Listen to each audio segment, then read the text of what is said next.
ஐயோ! கிழவன் வேற சுட்டுட்டு துரத்துறானே! இப்போ நான் என்ன பண்ணுறதுனே தெரியலையே! சரி, எனக்கு ஒரு ஐடியா வந்துருச்சு எனக்கு. திடீர்னு மூளை வேலை செஞ்சிருச்சு. இங்கே நான் ஒரு டப்பா மட்டை இருக்கும்ல, இங்கே இருக்கு பாருங்க, தகர டப்பான்னு சொல்லலாம் நம்ம. இது கிட்ட நம்ம சவுண்டு போட்டு, இங்கே நேராக நினைக்க ஒளியறதானே நீங்கள் நினைப்பீங்க. ஆனால் இங்கெல்லாம் ஐயோ சிலிண்டர்னா அங்கே போய் ஒளிவேன். இங்கே ஒளிஞ்சினோன்னா 2 குருடுங்க. நான் ஒன்று தெளிவாக சொல்கிறேன் பாருங்க, கிழவனும் கிளவி குருடுங்க. இங்கே நம்ம ஓடுமா, அப்படியே கீழே போய் எட்டி பார்க்க நான் எப்படி ஓடிடுவேன், வேப்பன் கீ எடுத்துட்டு அப்புறம் பின்னாடி வந்து போட்டு தள்ளிடுவேன்.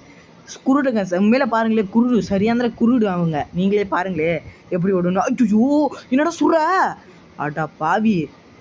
நான் இல்லைங்க, நான் உண்மையில தான் சொல்கிறேன். நான் வந்து ஏற்கனவே ட்ரை பண்ணி பார்த்தேன், விளாண்டு பார்த்தேன். அப்போ வந்து குருடை வந்து பார்க்கவே இல்லைங்க.